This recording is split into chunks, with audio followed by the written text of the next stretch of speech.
This podcast may contain disturbing content for some listeners. It's intended for mature audiences. Listener discretion is advised.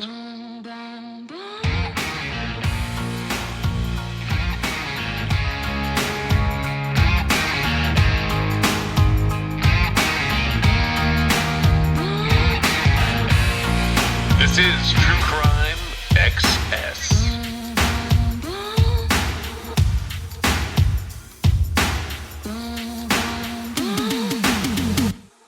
In the popular television show House, the lead character, a renowned doctor named Gregory House, known for his curmudgeonly ways, says that everybody lies. The show then goes on to show you examples of where people are lying and examples of people where they were not. This particular case has been described as this killer's fourth victim. He created a problem from very early in the investigation. The case that I'm going to tell you about today is about what might be a lie and what might be the truth. This episode is split into two parts.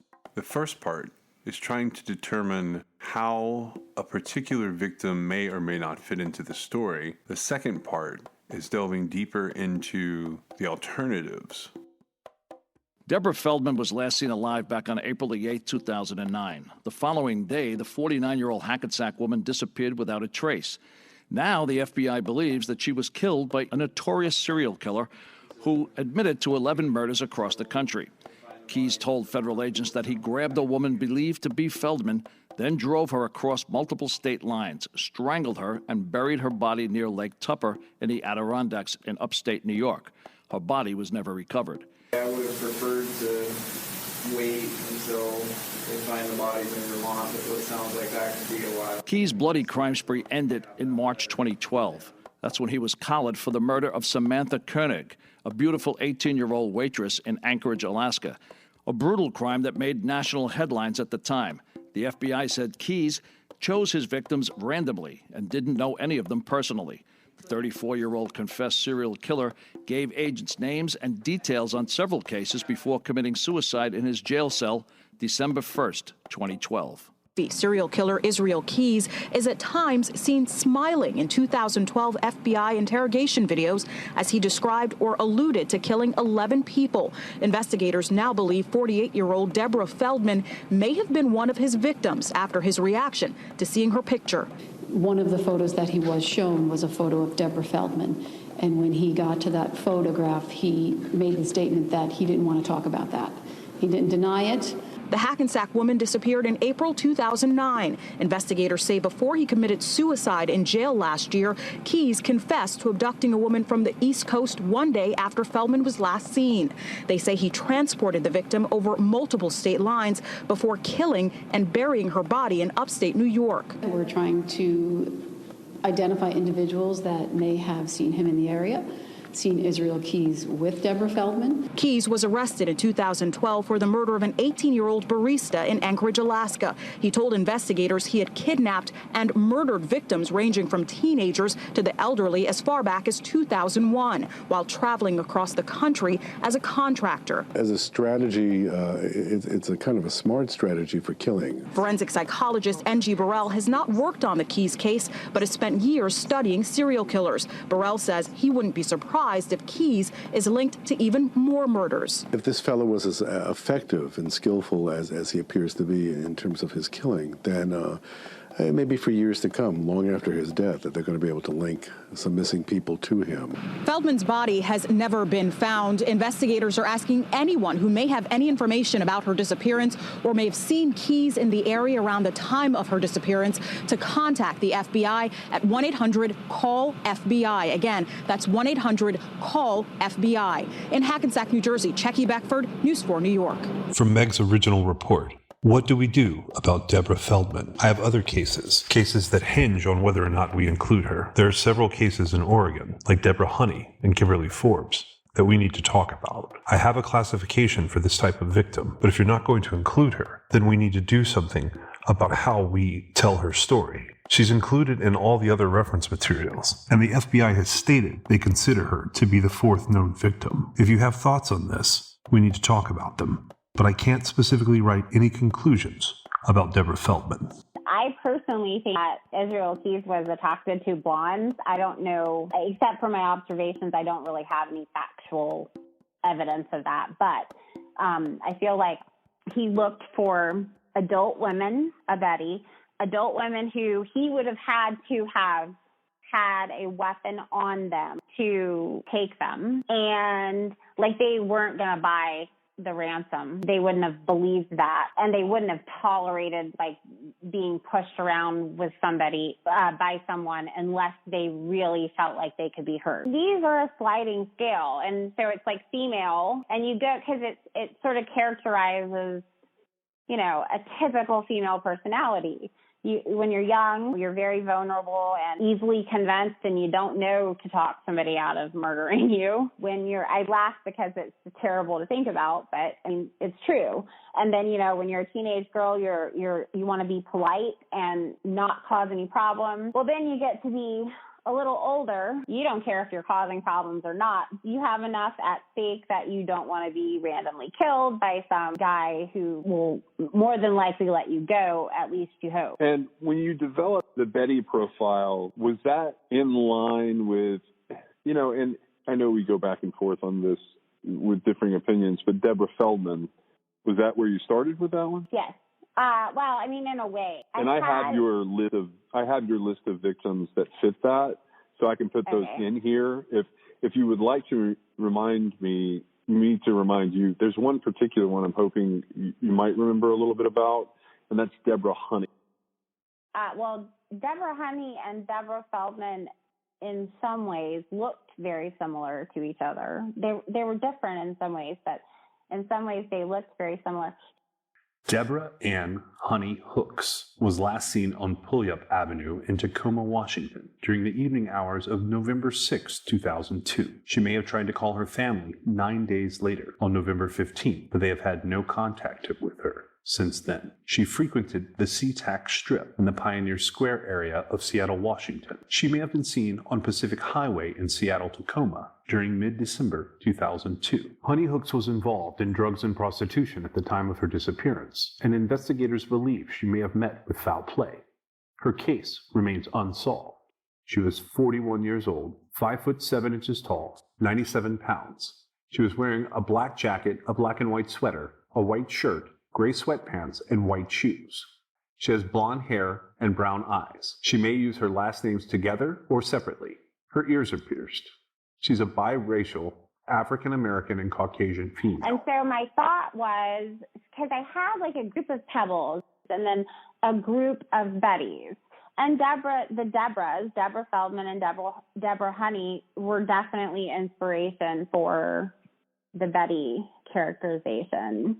Deborah Feldman is the 2009 April victim. Yes, she's Hackensack, New Jersey, thought to have been like 3 states, right, potentially. Yeah, so that's where she kind of comes into play. And yes, in my mind, Betty is Deborah Feldman. And also in my mind, the likelihood, I feel like if he abducted and killed Deborah Feldman, he probably abducted and killed Deborah Honey, and vice versa. Okay. Because I can't remember exactly why, but it made sense. When I was doing the research on this case, those cases were a lot alike. The people were a lot alike. The ladies those Deborahs fell into the category, and I could totally see him being responsible for both of those, or neither of them. I mean, it's based on Deborah Feldman. I mean, right. Right. I just remember you seeing the similarities in the two of them, and I think at one point you put them side by side and sent them to me because I was so.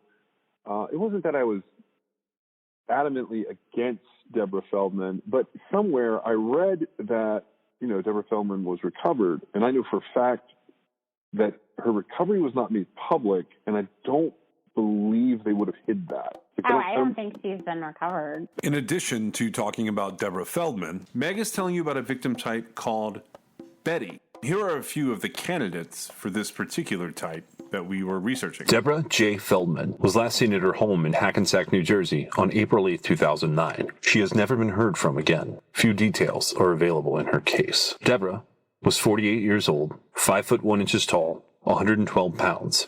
She had blonde hair and blue eyes. Kimberly Ann Forbes was last seen on October 30th, 2004, at her residence in the vicinity of the 1600 block of Jeanette Road in Hood River, Oregon. She told her teenage daughter she planned to breakfast the next morning, October 31st, with a friend who lived 3 miles away on Wasco Street, then go shopping alone in Portland, Oregon afterwards for flannel sheets and other winter necessities. She never kept her appointment with her friend and has never been heard from again. Forbes' burgundy 2000 Ford Explorer SUV with the Oregon license plates XTB679 vanished with her. The vehicle has a trailer hitch with a silhouette of a pig on it. On November 19th, over 2 weeks after Forbes vanished, the SUV was found abandoned in the parking lot of Don Pedro's Mexican Food in the vicinity of the 18,800 block of Southeast Stark Street in Gresham, Oregon, 55 miles from her home. Its rear passenger window was broken, and there was no sign of Forbes at the scene, but women's clothing and fast food containers were found inside and outside the vehicle, and credit card receipts were also found. The driver's seat was pushed back further than was necessary for a driver of Forbes' height. Investigators believe it was broken into after it was parked at the scene. Witnesses stated that it had been in the parking lot since at least November the 5th. Fingerprints found inside the SUV were matched to a Gresham, Oregon man who was questioned by police. He was described as being cooperative with the investigation. He admitted to breaking into Forbes' car while it was in the restaurant parking lot and stealing some items from it, but he denied having anything to do with her disappearance and said it appeared as if the vehicle had been broken into before he found it. The man agreed to take a polygraph in connection with Forbes' case. Investigators do not believe he was involved in her disappearance. Authorities searched Forbes' computers after her disappearance for clues. She has had many online relationships and had met at least one previous boyfriend online. Nothing of interest was found on her computer hard drive, however. Forbes is described as a reliable, very punctual person who would be unlikely to leave without warning. She was employed as a teller at the Columbia River Bank in Oregon and was scheduled to work on November the 1st, but did not arrive. Forbes was in good spirits the last time she was seen. There's been no activity on her bank accounts or credit cards since she vanished, and her cellular phone has stayed turned off. Forbes did not normally visit Portland alone. She preferred to take friends with her, but all of them were busy on the day she planned to go shopping. Her loved ones believe she met with foul play, possibly a carjacking. They stated that she would have defended herself if someone attacked her. Police do not believe Forbes left of her own accord. They, too, suspect foul play in her disappearance. Some agencies give the date of Forbes' disappearance as October 31st, 2004. Kimberly was 48 years old. She's 5 feet 8 inches tall. She was last seen with diamond stud earrings. She's described as a Caucasian female with graying-brown hair and blue eyes. Her case remains unsolved. Wendy Marie DeHoop was last seen at approximately 7 o'clock a.m. on April 22, 2005, when she dropped her husband off at work at the Home Depot in the vicinity of the 1000 block of Green Acres Road in Eugene, Oregon. She was scheduled to drive to Halsey, Oregon for her own job at the Georgia Pacific, but she never arrived. She has never been heard from again. Her boss and boyfriend reported her missing. 6 days after DeHoop's disappearance, someone found her purse and dropped it off at a Buy Mart in Eugene. He said he had found it while walking his dog. The wallet was also missing. On May 2nd, 10 days after DeHoop's disappearance, the same person who found her purse led authorities to her white two-door 1990 Toyota Corolla SRS with the Oregon license plate number YCH635. It was on Lorraine Highway, just east of Fillmore Street in South Eugene. There was no sign of DeHoop at the scene. Her case remains unsolved. Wendy DeHoop was 44 years old. She was 5'6" and weighed 145 pounds. She was last seen wearing a pair of black pinstripe pants, a suit jacket, and a silver band with a diamond cut design on her left ring finger. She has black hair and brown eyes. DeHoop is of African American, Caucasian, Hispanic, and Native American descent. She wears contact lenses. She has a pierced navel and wears a barbell in the piercing. Her ears are also pierced. DeHoop has a small circular mark on her mid to lower back and a scar on her lower abdomen. She may use the last name Williams Hook, or the nickname Nada. Nancy Corrine Moyer was last seen in Tenino, Washington on March 6, 2009. She worked as a financial analyst for the State Department of Ecology in Lacey, Washington. She left work at 5:15 p.m., drove a coworker home, and bought some items at a Thriftway market, paying by check at 6:45 p.m. This is the last time anyone saw her. Moyer's two daughters were visiting her estranged husband for the weekend when he took them back to their mother's home in the 700 block of State Route 507 on March 8. She wasn't there. The front door was ajar, the television and living room lights were on, there was a partially consumed glass of wine on the coffee table, and the bedside lamp in Moyer's bedroom was on. Her identification, purse, car keys, wallet, cigarettes, clothing, and toiletries were all in the house, and her car, a white Honda Civic Del Sol, was parked out front. She was reported missing at 5 o'clock p.m. on March 8. An extensive search of the home turned up no indications of a break-in or a struggle. Moyer does not own a cellular phone, and her credit cards and bank accounts have not been used since her disappearance. Her family stated she would have never left of her own accord and abandoned her daughters. She wasn't dating anyone or having any personal problems at the time of her disappearance, and she had no drug issues or mental illness that could explain it. She had worked for the Department of Ecology for 12 years, and her employers described her as a reliable worker who would always notify them if she had to miss work. In July of 2019, Eric Lee Roberts called 911 to say he wanted to confess to Moyer's murder because he was tired of holding it inside. When interviewed by police, he stated he'd been having rough sex with Moyer at his house when he accidentally strangled her with a scarf. Roberts was a coworker and neighbor of Moyer's.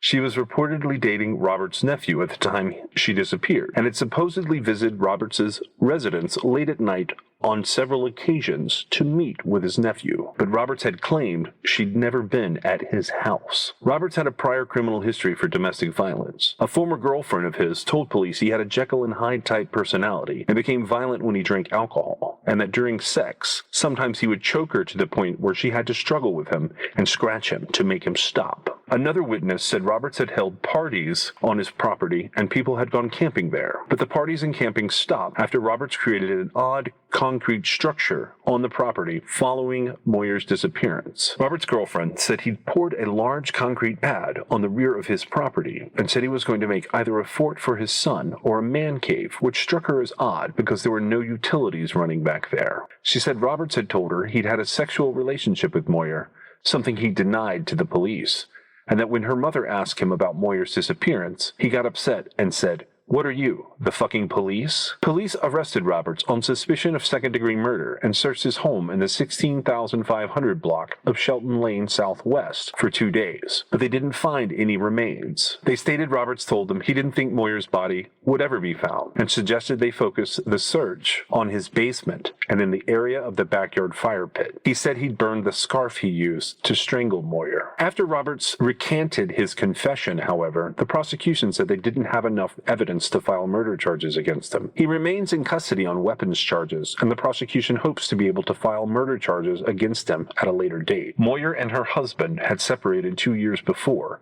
but it was an amicable breakup, and they worked out a shared child custody arrangement without involving the courts. He isn't considered a suspect in her case. Nancy Moyer was 36 years old, 5 foot tall, and 105 to 120 pounds. She had dark brown hair, brown eyes. Her ears and navel are pierced. She has a scar on her right knee. She has the following tattoos: an armband with stars, hearts, and butterflies on her right upper arm, a butterfly on her lower back, the words double mint and juicy fruit with flowers and hearts on her upper back, a hibiscus flower on her left hip, a Playboy bunny on her right hip, and cherries with the initials AS on her right foot. Foul play is suspected in Moyer's disappearance due to the circumstances involved. And Nancy's case is a subject of the podcast Hide and Seek if you'd like to learn more information about her. And ultimately, this led me back to the Namus list. I wanted to see if there were any similar names on any of these dates, and I found one. The one that I found, I hadn't really looked at before. The name, odd, but the date was correct. In fact, there were two names. Justin Gaines from Duluth, Georgia on November 2nd, 2007, and Jalik Rainwalker from Greenwich, New York, November 1st, 2007. And I had a November 2007 case that fit the Betty profile.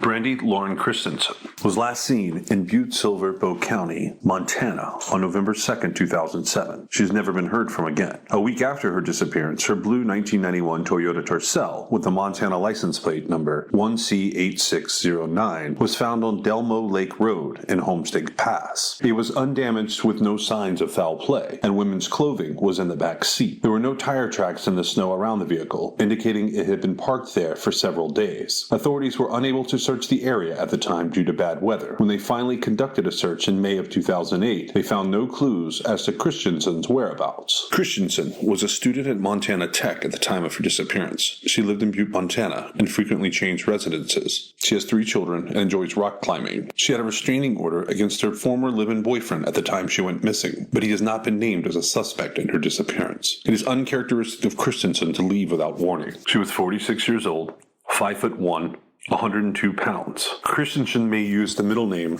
Renee, the nickname Toddy, and or the alias name Doni Renee Christensen. Her case remains unsolved. And there are additional candidates in this category, including Susan Powell, Shelley Mook, and some others that we'll cover along the way. I'm not covering them here because they come up for different reasons and because some of those cases are more publicized, and I don't want to distract from the fact that we're trying to get to the bottom of Deborah Feldman with this episode. Well, here's how that went for me. Deborah Feldman is the only name on his computer. In the Google searches, she is the only actual name. We have all these images of missing people, media images, but she's the only name. And it's not Deborah, D-E-B-R-A, it's Deborah, D-E-B-O-R-A-H, Feldman. So for me, the first thing I did, I went back to web crawler and I started looking to see, okay, we knew the age of the computer, less than 2 years, give or take. And we knew that he said one of the computers was going to be replaced. This one is on the tower in his house. And he's genuinely surprised when they say her name. That part is definitely genuine, either from the perspective of how do they know, or from the perspective of that's not possible. And he says he doesn't know why Kimberly would have searched for that name. That whole conversation gives me a lot of pause about like how we've been treating the words out of his mouth. I can't tell if he's lying or not. So for me, she's always going to be like forever a firm maybe. However, they take this conversation about this body in New York and the conversation about her, about Deborah, and they put them together in a way that if she is the body in New York, I think I know where that is. This is a mystery that could technically be solved, but with a lot of skepticism. And this is one of those things that upsets me because so with the Namus cases, the couriers are still on Namus because of how little was found of them. But he gives a really detailed account of the couriers. Like he nails down like exactly what happened to them, and it's pretty plausible. You know, like to me, I don't think there's a lot of BS in that, so to speak. But he avoids Deborah Feldman. He avoids talking about her at all. And so then we run into like, is this like a rule? Like there wasn't enough on the computer? The way he asked about the computers makes me think that the tower was very different from what he was carrying in the car with him, and that he was only prepared to deal with the information of what was in the car. So Deborah Feldman, to me, wasn't supposed to be on there. And I wanted to know why. Why would that Deborah Feldman, why would that name, what else could it mean? And could the body in New York be someone else altogether different? So first up, I'm going to play something. It's a little bit about skepticism. On June 26, 2014, at CBS Detroit, Eric Thomas wrote, "Don't believe everything you read on the internet, and 6 ways to be more skeptical." The family of a 3-year-old girl who'd been mauled by her grandfather's dog cried foul when a manager at KFC asked them to leave because her injuries were scaring the other customers. Internet outrage swelled to a roar. KFC launched an investigation and pledged $30,000 to pay for the girl's medical bills. Social media called for prosecution, and donations flooded into a GoFundMe account to the tune of around $135,000. A week later, it turns out the entire incident was a hoax. KFC has not asked for their money back. Kudos to them. The internet is awfully gullible. Poor Dr. Oz was called in front of Congress to explain himself last week, and many news outlets were forced to feign shock that his claims might not be based in reality. Of course they weren't, but still many people acted as though they'd been scammed. Why are the American public so routinely fooled? Hoaxes and hysterias have been around a long time. Snake oil salesmen, conmen, and Ponzi schemes are in every corner of recorded history. You might think that our access to vast oceans of information on the internet would change that, but it hasn't. In fact, skepticism is just as rare as any other time. Seemingly thousands of Americans are willing to believe something they heard second or third hand without subjecting their curiosities to even the most basic fact-checking. They seem to believe a single article, or let's be honest, a single headline the first time they read it, before they take that information and spread it to everyone inside their sphere of influence. People would often rather write than read. We'd rather be in the play than in the audience. We, as human beings, like attention, so we talk as loud as possible. We want other people to think we're smart and well-informed. Who among us isn't guilty of this? I can't even count how many times in a conversation where I've run out of facts and turned on the conjecture spigot. Of course, it sounds like I know what I'm talking about, but I've started sprinkling in a few hypotheses among the knowledge. Not when I'm writing, of course. I have Google and Wikipedia for assistance here. Don't believe everything you read on the internet. In fact, it's probably a good practice to not believe anything you read or see anywhere, and certainly never from a single source. If there is a subject or controversy that interests you, dig a little deeper. Read the counter-argument. Read a few counter-arguments. It's probably a good rule of thumb to read at least 2 arguments and counter-arguments, but to be honest, that shouldn't be enough. Start a Google alert so that you can stay abreast of the latest news from the area that interests you, and or watch everything that comes along. Does this sound like too much work to you? If that's the case, then maybe activism and expertise isn't for you. It's very important to remain skeptical. Many people dismiss you as cynical, but that's someone who's actively trying to influence you. There are no awards for people who came to the conclusion the fastest, so take your time. Wait a few days. Don't form opinions based on emotion. Let it marinate a little before you pop off at the mouth. If news in the internet has got its blood up, then let them run around for a while before you join the mob. Here are 6 quick ways to keep yourself from becoming the mob. 1. Click the source links on an article. 2. Understand the difference between opinion and fact. 3. Beware of anecdotal evidence. 4. Ask a lot of questions. 5. Question your beliefs. 6. Turn to history. Do these 6 steps mean you'll never get scammed? Nope, but it's a good start. Friends and family might shake their heads and disapprove. They might call you a spoilsport or a cynic, but you're just not willing to join the herd in the gallop off the cliff. Understand that you're not an expert, and it's better to wait a few weeks before you charge into any direction. Skepticism is healthy. Listening and reading are more constructive than talking and writing. There is nothing wrong with admitting you don't know something.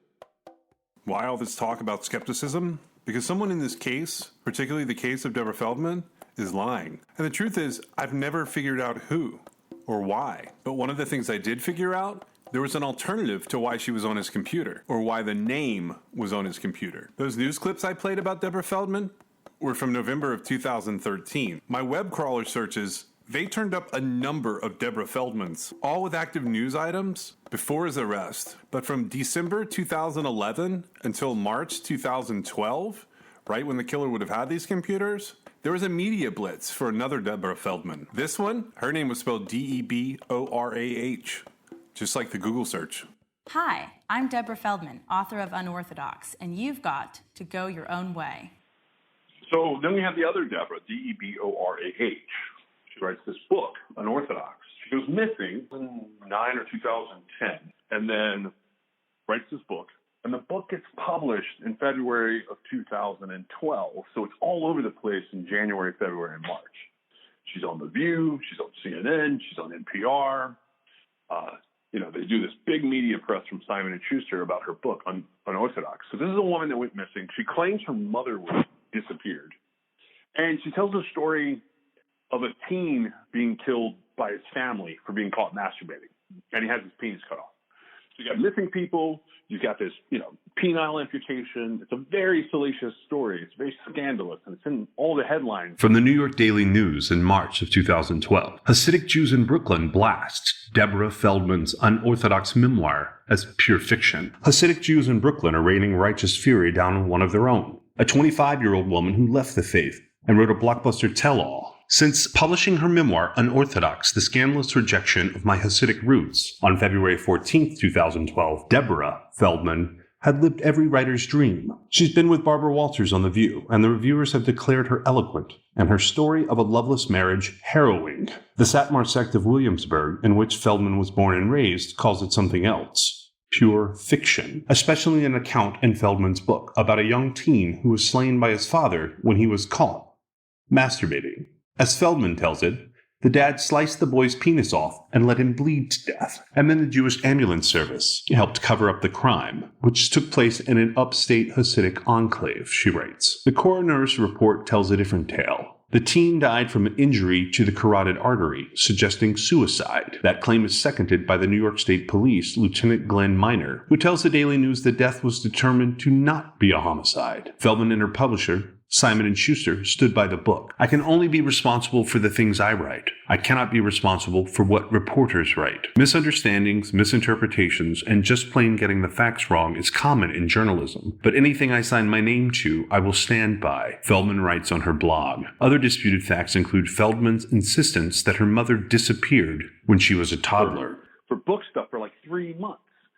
And you got a killer that really likes to drive, like a lot.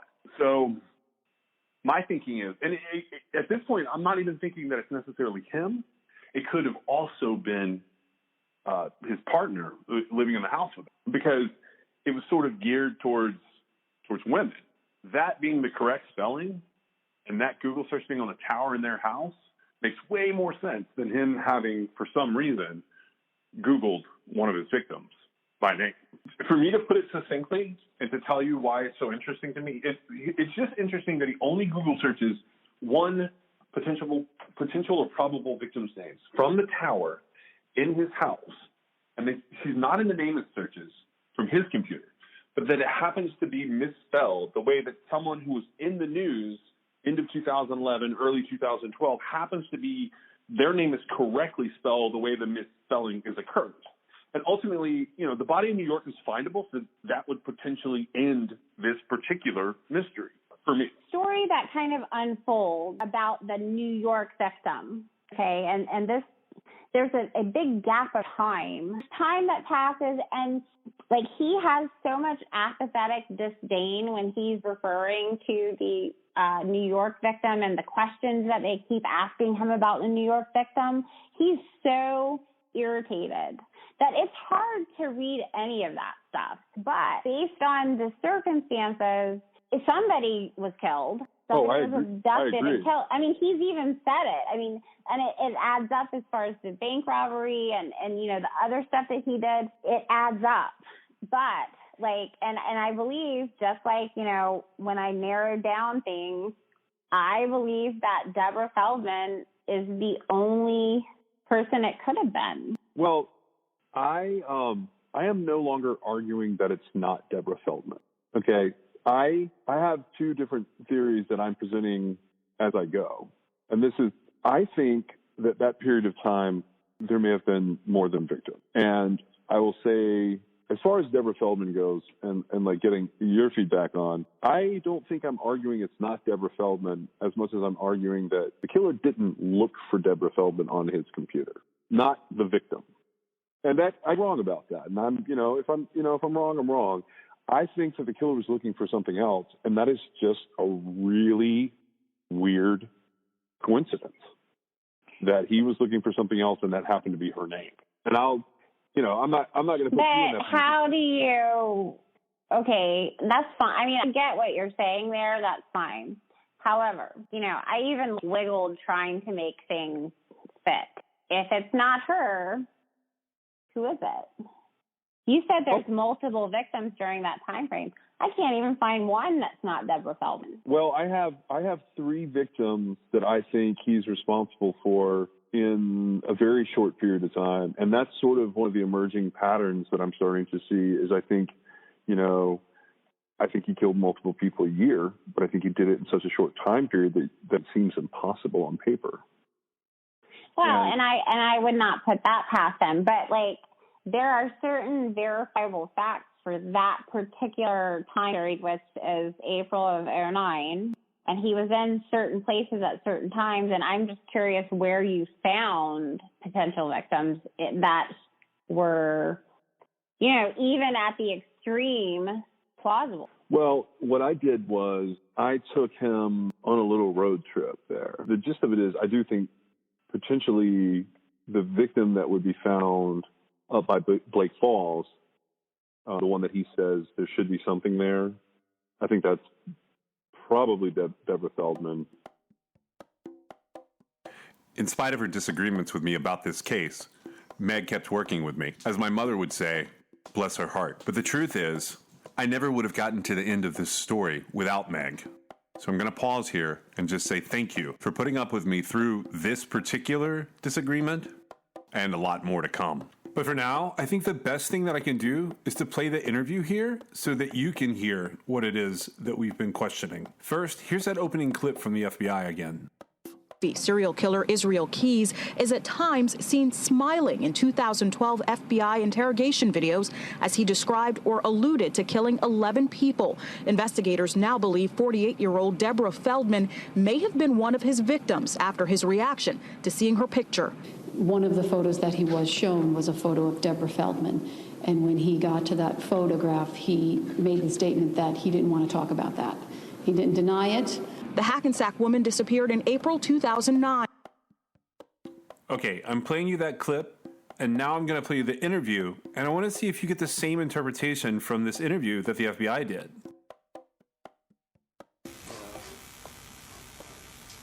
It's inevitable that this day comes, you know. What day? This day. This is the day where you say, give us more information or else, right? No, I think things are going to move on. You know, things are going to move forward, and we've never been inconsistent about saying, if you give us things, then we can. Look, I'm not faulting you for that. I'm just saying that is inevitable.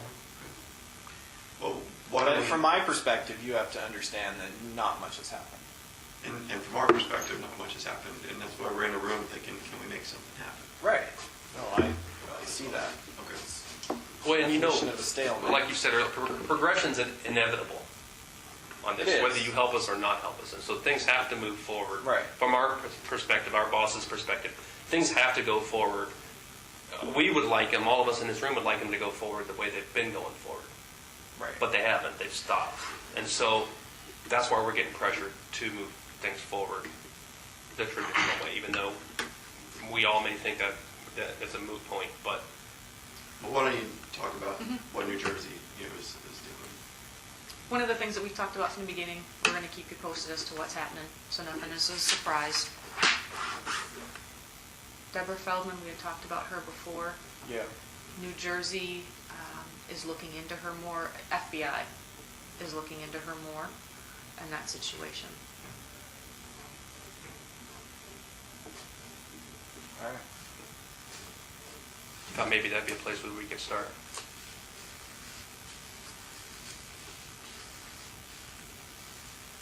No, I mean, not as far as I'm concerned. Well, what should we tell New Jersey, or what should they tell New Jersey? You said to come to you. They're looking at things. What should we tell New Jersey?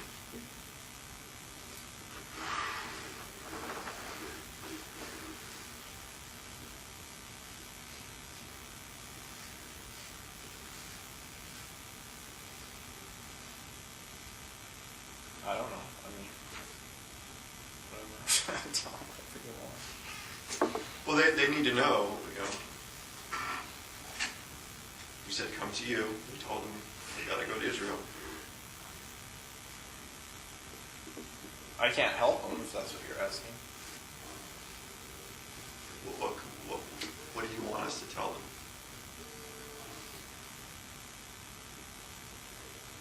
I can't help them. Okay, well, do you know this person?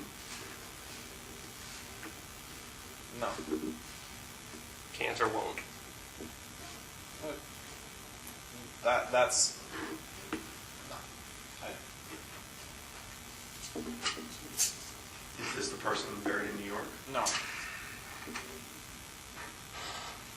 Do you know where this person is? No. on your computer?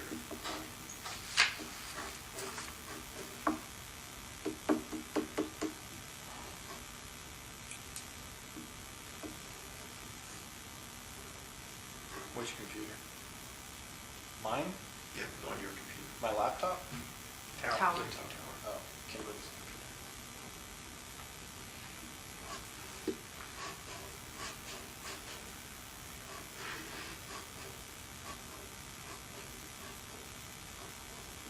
Yeah, I don't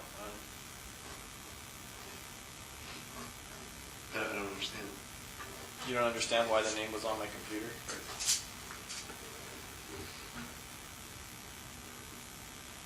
Well, put it this way, there's a lot of names on my computer. Right, but we're talking about this one. I don't know. Here, when you searched her name,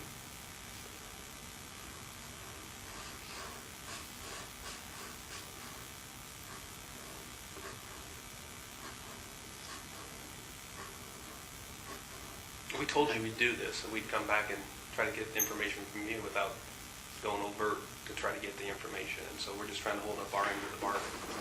I mean, if you're referring to that, 2009, isn't that what you said? It's, yeah, April 8th. If you're referring to the New York trip, I don't know what you mean by going overt, because there wasn't anybody with me on that. There wasn't. okay, well, okay, let's just cut. I mean, I just want to come over here with a clear picture. Are you responsible for her death? No. Okay. Do you know anything about her disappearance? No. Why is her name on your computer? I don't know. Probably because I looked it up. I can't imagine why Kimberly would. Does that image have any meaning to you?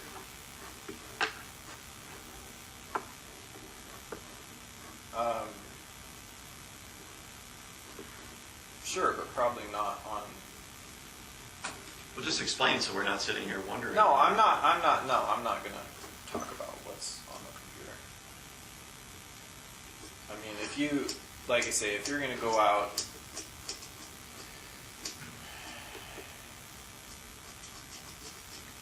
I don't know what you're expecting me to say. I already said I'm not talking about any more specific cases until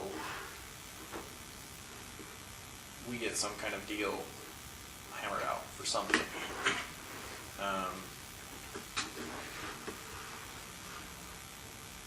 Beyond that, the only concerns that I had when I said we're doing investigations was mostly thinking of people close to me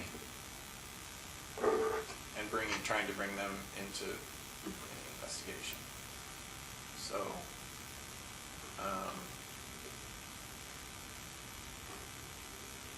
but yeah, I don't know what you're saying. If you're saying you're going to go overt, do a bulletin or something on that trip for 2009.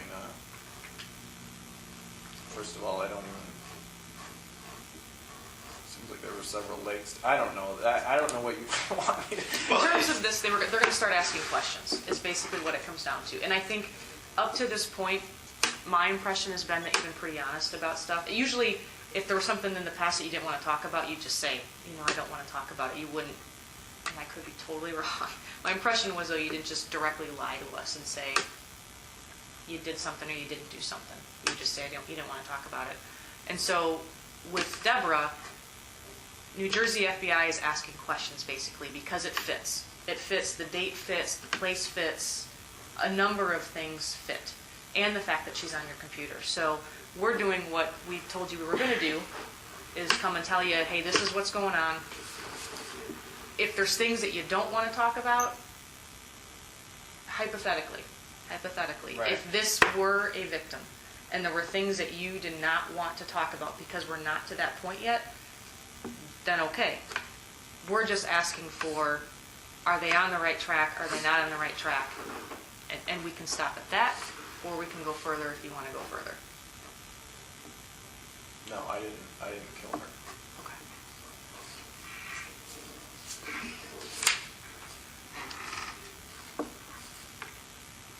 Anything else related?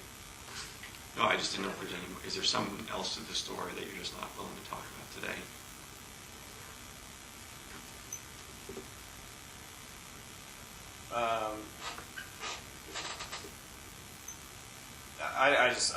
I don't want to talk about it. So I mean, well, I mean, you seem conflicted with the answers. You're saying no, but you're kind of saying yes also, and so we're. No, I never said yes. No, but I mean, you're right. Well, you have to understand from my perspective. I realize now that you know a lot about the things that I've done and the places I've been on paper. And whereas I'm already, in that respect, I already feel like I'm at a disadvantage.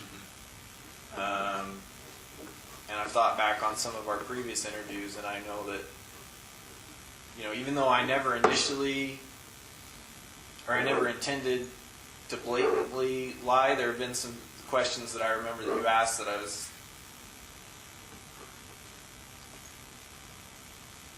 kind of a 20/20 hindsight thing. I think back, like, well, that's why they probably asked that. And in that case, I kind of look at it from a different perspective, from your perspective, I guess, as opposed to mine. My memory isn't. I've been finding more all the time isn't perfect on all this stuff. So, can you give us an example of something like that in the past? No, I don't want to talk about it. I'm just saying if that sort of thing becomes an issue, then if there's any specific, something specific becomes an issue, and then we can talk about it. But well, let me give you what just jumped in my mind when you said that. When we were talking about Texas, we had long conversations about when you were in Texas and the arson. Remember when you were in Texas and you were talking about being really amped up during that period of time. That whole week we spent. Yeah, we talked about Texas. Talked about Texas and the arson and the bank robbery, and how you were feeling like you were going to rob a bank in one town and you were out looking for it, right? Right. Remember, you were sitting there and you were going to rob the bank in the town, but you were watching the fire, and you couldn't go to that bank anymore. Right. And that was in Azell. And you buried some stuff when you were there too, right? Yeah, I know what you're getting at. There's some things that I haven't told you about Texas, but that's not what I'm referring to. I was referring to things that happened years ago. Because that's what jumped in my mind. I'm like, this Texas thing, there's more to the story. But that's not the same thing. If I choose not to talk about something, that's not the same as giving a misleading answer that could be construed as a lie.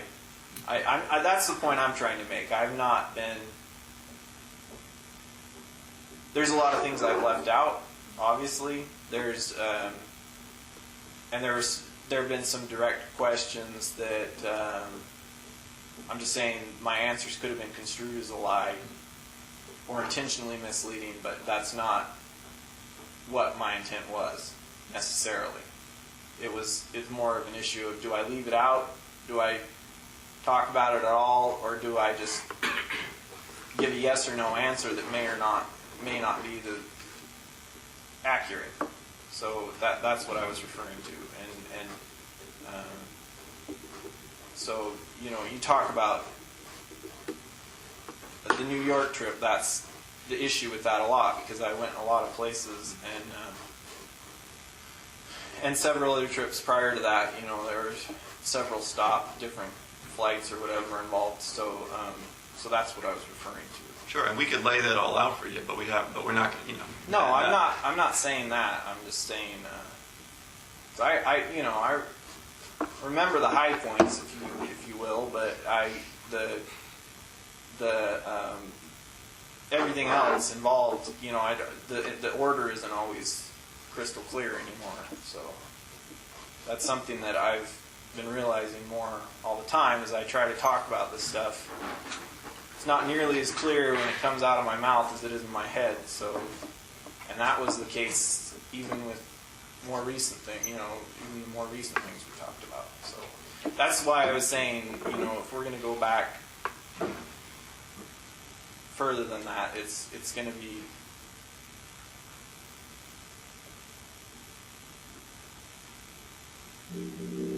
that even just locations and stuff. Yeah, and we can we can get you the records to show you where you were at different times. Right. We can help with that. No one's trying to trick you up, but we are trying to make sure that we don't leave any misleading impressions with the things that you said. You should write it down. Yeah. And we'll be happy to share with you what we have. If you can just fill in the blanks. We can tell you where you flew into, the car you rented, and where you drove, and you just have to fill in the blanks. It should be pretty easy for us to work together that way. So what? I mean, there's something more to the story. Just so I'm clear, there's something more to the story of Deborah that you're just don't want to tell us now. No, I just don't want to talk about it. But I'm right about that. Yeah.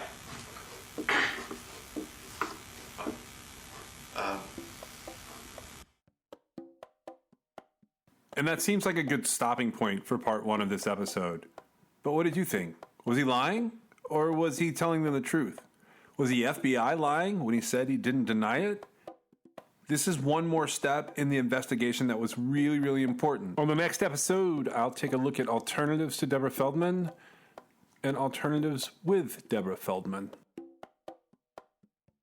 Thanks for joining me today. Today's episode is brought to you by LabrottieCreations.com, LABROTTIES.com. With the code CRIMEXS, you get 20% off one of their custom pop pet portraits. Be sure to check out their other merchandise at LabrottieCreations.com. You can reach me at truecrimexs@gmail.com or 252-365-5593. You can check us out on Instagram or Patreon, all at True Crime XS, or our website, truecrimexs.com. If you like what you hear, please give us a 5-star review on your favorite podcast app. Today's music is Indestructible by Noah Smith, and today's sources include Yahoo News, the New York Daily News, AOL.com News, and the Charley Project.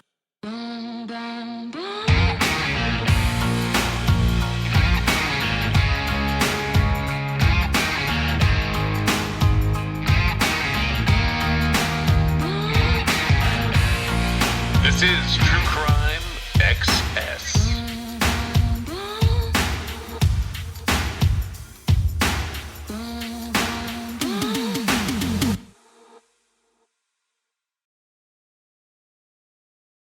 And that's another thing that I'm so upset about is American Predator states in the source notes or notes on their sources, and it's crazy because we do owe a lot to American Predator. We owe a lot to the publisher and to Maureen Callahan herself, because otherwise we wouldn't have a lot of these documents available to us. Although now they're sort of being dumped into the FBI's vault, meaning they're not really looking at them anymore, don't consider them to be open investigation case files, which is a whole nother issue. So we do owe that to them. But her saying that the FBI was comfortable naming her, Deborah Feldman, as a victim, and then referencing that her body had been recovered in New York really threw me off, because his conversation about the body in New York, he says like there should be something there. And that was one of the first big things to me that like tipped me off as to where the bodies were. Because if you throw a body in a river or a lake, you're not going to find it again. Not like, well, you might. And like, I could be totally wrong. Maybe it's just in the water there, but I don't think so. I don't think that one is in the water. That's 2009. He's amped up. The solution that we came up with from the maps, that's the best one.